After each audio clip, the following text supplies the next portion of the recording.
오늘 7월 9일 금요일 아침입니다. 밤새 비가 오는데 아직도 그치지 않고 있습니다. 여러분 피해가 없기를 기도하겠습니다. 자, 오늘은 잠언 9장 1절부터 6절까지의 말씀 보도록 하겠습니다. 9장 1절에서 6절 말씀 먼저 읽어보겠습니다. 지혜가 그의 집을 짓고 7 기둥을 다듬고 짐승을 잡으며 포도주를 혼합하여 상을 갖추고 자기의 여종을 보내어 성중 높은 곳에서 불러 이르기를 어리석은 자는 이리로 돌이키라. 또 지혜 없는 자에게 이르기를 너는 와서 내 식물을 먹으며 내 혼합한 포도주를 마시고 어리석음을 버리고 생명을 얻으라. 명철의 길을 행하리라 하느니라. 아멘. 자, 지혜가 집을 짓고 이렇게 시작하죠. 이제 이 정도 되면 다 무슨 말을 할지 짐작하실 거예요. 의인화된 거죠. 의인화된 지혜가 공개적으로 사람들을 초청하는 모습이에요. 그리고 거기에 순복하느냐 순종하느냐 여부에 따라서 복락과 패망이 선언되는 그 내용이 이제 9장에 나와 있습니다. 여기서 지혜와 우매함 이 두 가지 요소가 여성으로 의인화되어 있거든요. 즉 지혜는 연회를 준비하는 인품이 있고 부요하고 도덕적인 여성으로 또 우매함은 훔친 물과 떡으로 차린 그런 식사에 젊은이들을 초대하는 어리석 음녀로 그려지는 모습을 이제 나중에 보게 되는 것이에요. 이 두 여인은 동일하게 어리석은 자를 초청을 합니다. 그러나 한 여인은 어리석은 자로 지혜롭게 만들 목적을 가지고 하는 거예요. 또 한 여인은 어리석은 자로 더욱 어리석게 만들려는 의도를 가지고 있음을 여기서 발견하게 됩니다. 이걸 찾아낼 수 있어요. 즉 단지 어리석음으로 끝나는 것이 아니라 생명이냐 죽음이냐 하는 문제로 나중에 가면 귀결이 되게 됩니다. 자, 1절부터 보면 지혜가 그 집을 짓고 7 기둥을 다듬고 그랬어요. 본문은 사실 새로운 교훈의 시작이라기보다는 8장의 연속선상에 있는 말씀으로 이해할 수 있죠. 8장에서 말한 대로 지혜는 하나님의 모든 신적 속성을 가진 초월적이고 완전한 그 천상의 지혜를 말하는 거예요. 지혜의 말씀을 듣고 지키는 자는 놀라운 은혜와 축복을 얻게 될 것. 이렇게 말하는 거죠. 이 연속선상에서 솔로몬은 다시 지혜가 즉 예수님을 가리킨다고 어제 얘기한 바 있어요. 자신의 말을 듣고 순종하는 자를 위해서 준비하는 천상의 거처와 잔치에 대해서 말하고 있는 것이죠. 그 예수님이 우리를 혼인잔치에 초청하잖아요. 그 잔치에 초청하는 장면을 한번 연상해 보세요. 누가 거기에 초청받는가? 누가 거절하는가? 누가 거기서 즐겨 먹고 마실 수 있는가? 이게 운명을 좌우하는 거예요. 이 정말 중요한 잔치라 그랬어요. 그렇게 볼 때 본문에 나오는 집을 짓는다 하는 표현은 지혜의 초청을 받은 자들을 위해서 준비하신 영원한 하나님의 나라를 가리키는 거겠죠. 엄청난 중요한 잔치라 그랬잖아요. 7 기둥 모르겠어요. 이 건축물을 지탱하는 기둥이지만 7이라는 숫자가 성경에서 완전수를 의미한다 하지 않았습니까? 그래서 지혜 초청자들을 위해서 준비된 이 집이 완전한 집이다. 결코 흔들리거나 무너지지 않은 기둥이 7개나 있어요. 견고한 집이다 하는 것을 보여주고 있는 것입니다. 예컨대 하나님께서는 어리석은 인생들을 위한 완전한 구원을 예비하셨고 그 완전한 구원 가운데로 우리를 초청하고 계신 것이에요. 이 구원의 부르심, 이것을 어떻게 해야 됩니까? 우리는 믿음으로 받아들여야 한다. 이 구원론이 여기 나오는 거죠. 참 놀라운 말씀이죠. 그 잔치에 참여하는, 이 잔치에 참여하는 것만으로도 은혜예요. 이 잔치에 초대되었으면 정말 감사하고 즐기면 되는 거예요. 이러쿵저러쿵 할 필요가 하나도 없어요. 마찬가지 예배 참석했으면 다른 생각하지 마세요. 예배 참석하기 전까지 힘들다는 걸 저도 압니다. 여러 가지 방해도 많고 어려움도 많고 다툼도 많고 아이들 데리고 나오려면 힘들고 그래도 노력하세요. 참석하면 은혜 받습니다. 그게 중요한 거예요. 그게 천국이란 말이에요. 천국 가기 쉽습니까? 그걸 알아야 돼요. 이게 한 모든 예배를 천국 가는 것으로 생각하고 온다면 되게 길을 쓰고 가겠죠. 여러분, 지금 우리는 어떤 꿈을 꾸고 있습니까? 어떤 집에 갈 꿈을 꾸고 있습니까? 어떤 집에 살 꿈을 꾸고 있습니까? 무슨 수백만 불 호가하는 최고급 주택을 꿈꾸고 있습니까? 그런 분은 없을 것 같아요, 우리 주변에는. 근데 아무리 좋은 집이 있다 할지라도 이것과 비교할 수 없는 영원한 집이 있어요. 그리고 플로리다 사건 봤잖아요. 폭삭 무너지는 거. 그런 거 꿈꾸지 마시라는 거예요. 그보다 하나님께서 우리를 위해서 예비하신 결코 무너지고 흔들리지 않을 믿음의 집이 하늘에 세워져 있다는 사실을 기억하시라는 거예요. 그래서 하나님 나라를 마음에 담고 그리워하고 그렇게 살아가는 성도들이 되시길 바랍니다. 이 땅에 마음을 두고 이 땅에 보물을 쌓고 치장하고 꾸미는 그런 인생이 아니라 하나님께서 우리를 위해 마련하신 하늘의 거처에 마음을 두고 그것에 보물을 쌓고 마지막 날 하나님의 영광의 잔치에 참여하는 여러분이 되시기를 주의 이름으로 축원합니다. 2절을 보면 지혜가 짐승을 잡으며 포도주를 혼합하여 상을 갖추었다 하는 말이 나와요. 여기서 이처럼 잔치의 상황을 묘사하는 것은 잔치의 배설을 위하여 지혜가 최선의 노력을 다하고 있다 하는 것을 보여주고 또한 이 잔치가 참 풍성한 잔치다 하는 것을 보여주는 거예요. 그리고 먼저 짐승을 잡는다는 것은 뭘 상징하느냐? 영적으로 풍성한 은혜를 맛볼 수 있게 되옵니다. 잔치에 가는데 먹을 것이 없으면 무슨 의미가 있습니까? 그죠? 준비한 것이 많다는 거예요. 포도주를 혼합했다 그랬어요. 이 포도주에 향료를 섞어서 맛과 향기를 좋게 하는 것이죠. 도수를 높이는 것이죠. 이건 무슨 의미할까요? 큰 영적인 기쁨과 활력이 제공입니다. 포도는 기쁨이에요. 좋은 건 다 있는 거죠. 이렇게 완전한 준비를 끝마치고 그 다음에 지혜는 여종을 보내서 사람들에게 초청의 메시지를 대언하게 한 것이죠. 그 내용이 이제 4절부터 나타나는 거예요.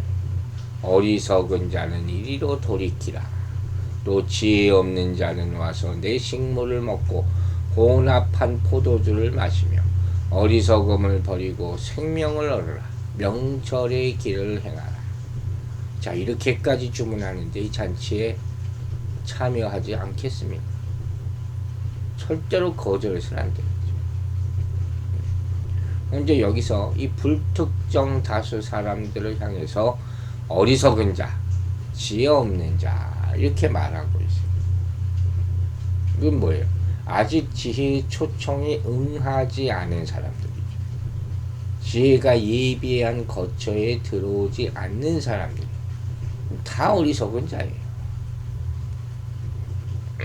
그런데 이렇게 오라 그래도 이렇게 좋은 것을 준비했다고 하는데도 오지 않는 거부하는 사람들이 있단 말이에요. 오라고 했으면 오라면 되는 거예요. 예수님도 와보라 하셨거든. 마치 이를 거부하는 사람은 어떤 사람 같으냐, 결혼식장에 가서 다 기뻐하는데 혼자 울고 있는 사람 같은 거예요. 옛날 생각하면서. 이게 불신앙이라는 거예요. 콜링이 있어. 부름 받았으면 그냥 가시기 바랍니다. 그걸로 끝난 거. 우리가 할 일은 아무것도 없어. 가서 즐기면 되는 거예요. 즉 여기서 지혜의 초청을 듣지 못했거나 받아들이지 않은 자는 오늘날 뭐예요? 예수 그리스도의 복음을 듣지 못함으로 혹은 받아들이지 않음으로 불신자의 모습으로 살아가고 있는 사람들을 의미하는 것이죠.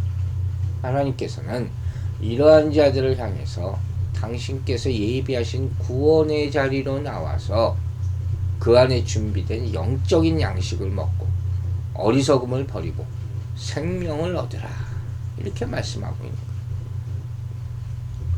근데 그걸 이렇게 안 가겠다고, 안 나오겠다고, 나중에 가겠다, 뭔가 핑계를 다 대요. 안타깝죠. 그러니까 여러분 전도한 분들이 이렇게 안 나오고 미적거리면 참 안타까워요. 끝까지 해야 되는 거예요. 우리 그 잔치가 얼마나 귀한 것을 알기 때문에 이것이 너무 중요한 것이기 때문에 누구도 듣지 않으면 안 되는 것이기 때문에 감추지 않고 어떻게 해요? 성중의 높은 곳에서 모든 사람들이 들을 수 있는 곳, 모든 이들에게 그 소식을 전파할 수 있는 곳에 그 여종을 보내서 이 소식을 전하게 한 것이. 어떤 사람들이 이렇게 얘기해요. 아이고 그 잔치 한번 참여하는 것 가지고 무슨 생명까지 들먹이느냐. 그죠? 그렇게 생각할 수 있어요. 만약에 이것이 세상의 잔치 중에 하나 같은 거라면 물론 그럴 수 있죠. 그게 뭐 이렇게 대수겠습니까? 그러나 이것은 우리를 위해 준비된 천국 잔치, 구원의 잔치. 따라서 이 잔치에 참여하지 못한다면 그 사람은 누구든 선택의 여지 없이 어떻게 돼요? 영원한 형벌과 죽음을 면치 못할 것이 분명하다. 여러분 은혜에도 끝이 있다 했습니다. 그걸 명심해야 돼요. 항상 세상이 이렇겠지 생각하지 마세요.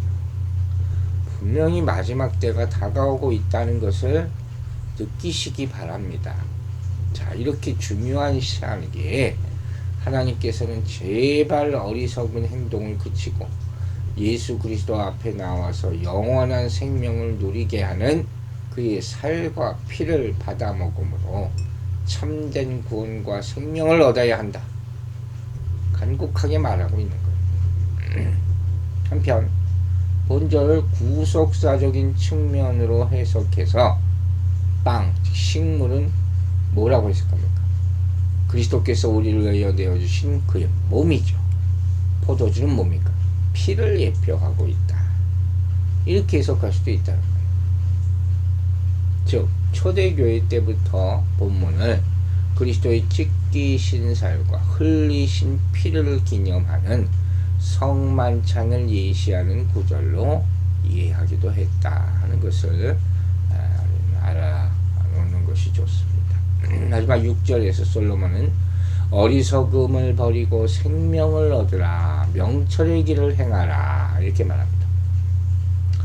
여기서 어리석음이라는 것이 아직도 세상에 헛된 것을 생명이라 여기는 것, 그러한 것을 추구하는 것, 그릇되고 독선적이고 어그러진 생각, 지식, 가치관들, 이걸 다 총칭해서 말하는 게 어리석음이에요. 그런 것을 추구하고 살아가는 삶의 면모를 포함해서 말하는 거예요. 여기다 대고 지혜는 그것을 버리라고 권면하죠. 우리에게 굉장히 중요한 지금 영적인 교훈을 제시하고 있는 것이죠. 그 영적 교훈이 뭡니까? 참된 지혜에 이르기를 원, 생명의 길, 축복의 길을 가기 원한다면 우선 어리석음, 죽음의 길, 불순종의 길을 버리는 과정이 꼭 필요하다. 그걸 버려야 돼요. 그렇지 않고 잔치에 참여할 수 없어요. 이처럼 모든 헛된 것들, 그릇된 것들을 버리고 그것에 집착하는 삶을 돌이킬 때 비로소 하나님의 거룩한 지혜 안으로 들어가게 될 것이고 그 안에서 참된 생명을 얻을 수 있을 것이다. 이렇게 말합니다.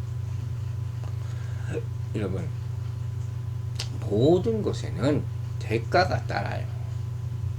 하나님께서는 우리를 구원하시고자 그 아들 예수님을 십자가에 못 박아 죽게 하셨어요. 사랑의 대가죠. 그죠? 근데 좋은 대학에 들어가고자 한다면 공부를 열심히 해야 돼요. 그 방해하고 모든 힘들게 하는 모든 것에 관심을 끊어야 돼요.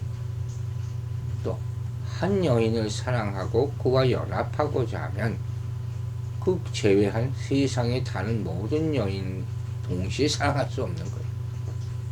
이게 사랑의 대가죠.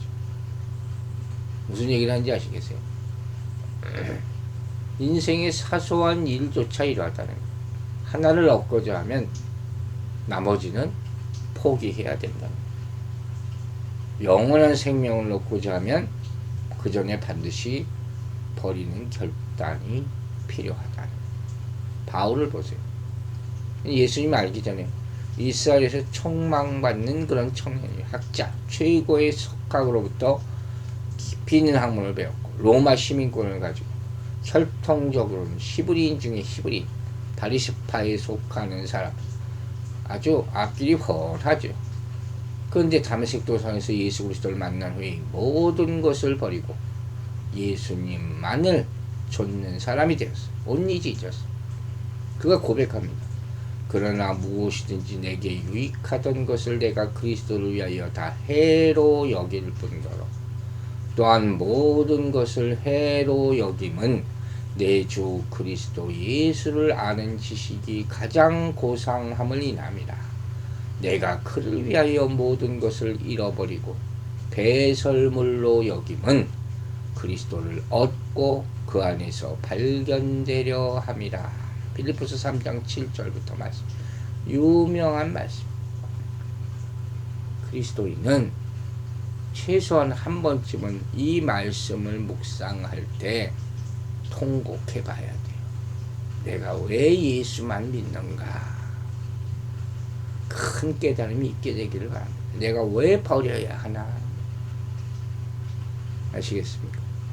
실제로 그는 결혼도 하지 않고 전도자로 마땅히 받아야 할 많은 것들을 다 복음의 걸림돌이 될까 마다하고 포기합니다.